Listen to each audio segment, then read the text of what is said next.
Have you ever been watching TV and wondered why one car ad is all about engine specs and safety ratings, while the very next ad, maybe for a soda, just shows a bunch of beautiful people laughing on a beach? What's the deal?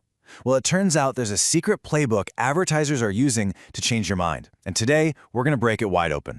Right? You see them all the time. Ads for laptops that are just throwing numbers at you. Processor speed, RAM, screen resolution. They're giving you data, pure and simple. They're expecting you to really think about it.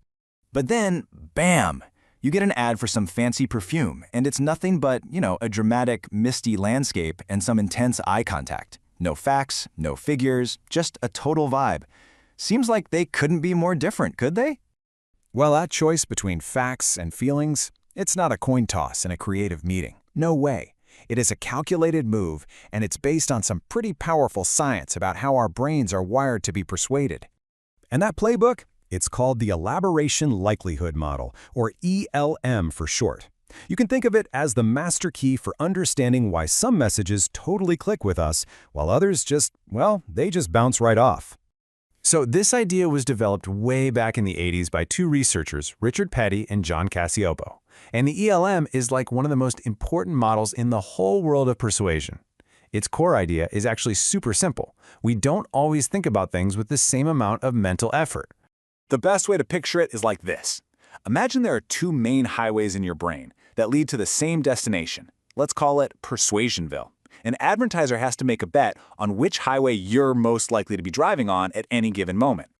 And these two highways have names, the Central Route and the Peripheral Route. The Central Route is like the direct, no-nonsense Autobahn. It requires your full attention. The Peripheral Route? That's more like the scenic, winding coastal road where you're kind of just enjoying the view and not really focused on the destination. Okay, so here's how these two paths really differ. When you're on the Central Route, you're doing some deep, systematic thinking. You're engaged, you're picking apart the arguments. But on the Peripheral Route, you're using superficial shortcuts. You're not really thinking, you're just reacting to simple cues. So what decides which route you take? It comes down to two key things, your motivation and your ability. And this is absolutely the core of the whole thing. If you're highly motivated to think about something, let's say you're really in the market for a new laptop, and you have the ability to understand the tech specs, you are cruising down that central route. But if you're just casually flipping through a magazine on your lunch break, your motivation and ability are probably pretty low, and that means you are wide open for a trip down the peripheral route. So what exactly are these shortcuts?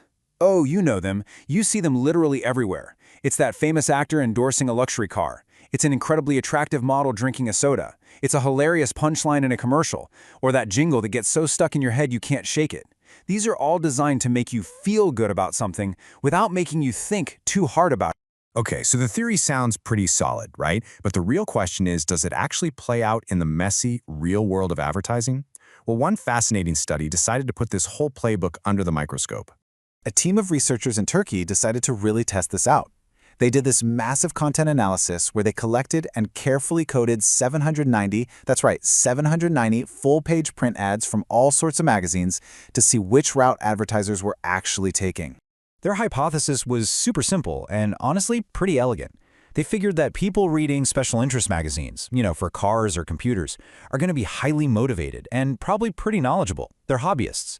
So ads in those magazines should use the central route, facts, specs, strong arguments.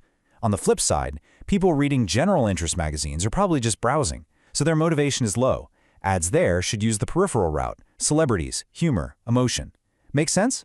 It seems like a total slam dunk, right?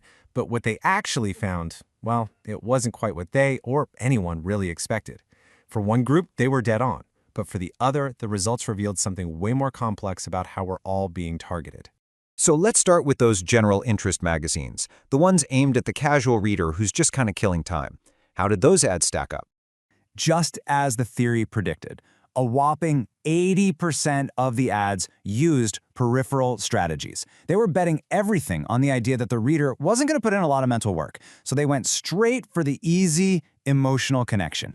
And if you need more proof, just look at this. The data on ad appeals backs it up perfectly. Almost 62% of the ads in these magazines were all about emotional appeals, not rational ones. They were selling you a feeling, not a feature. So far, so good for the ELM playbook. But here's where things get really, really interesting. When the researchers looked at the ads that were targeting those highly motivated, super knowledgeable readers of the special interest mags, the picture got a whole lot fuzzier. Just look at this. It's practically a 50-50 split. Only 47% of the ads relied mostly on those central, fact-based arguments. The majority, 53%, were still using peripheral shortcuts. Now that was the big surprise. Even when the audience is an expert, advertisers are still trying to hit him in the feels. So, what in the world does this tell us? It means advertisers are playing a hybrid game. They know that even if you're a total gearhead looking for hard data, you're still human. You can still be swayed by a slick design, a credible-looking spokesperson, or an ad that appeals to your ego. They're basically trying to use both highways at the same time. Okay, so this is all really fascinating stuff, but here's why it actually matters to you. Understanding this playbook gives you power. It's like seeing the code behind the matrix of messages that are constantly fighting for your attention and, let's be honest, for your wallet. So the next time you see an ad, try running this quick mental check. First, just ask yourself, is this trying to make me think or is it trying to make me feel? Second, are they giving me solid arguments or are they just showing me shortcuts, like a celebrity or a funny joke? And finally, which highway is my brain on right now? Am I actually engaged or am I just passively scrolling? And this, right here, is the ultimate takeaway. The choice an advertiser makes between the central and peripheral route, it's not really about whether they're selling a computer or a can of soda. It's about their best guess of your state of mind in that exact moment. Are you motivated? Are you paying attention? Their entire strategy is a bet on that answer. So the next time an ad grabs your attention, you'll know exactly what's going on behind the curtain. You'll see the play they're running.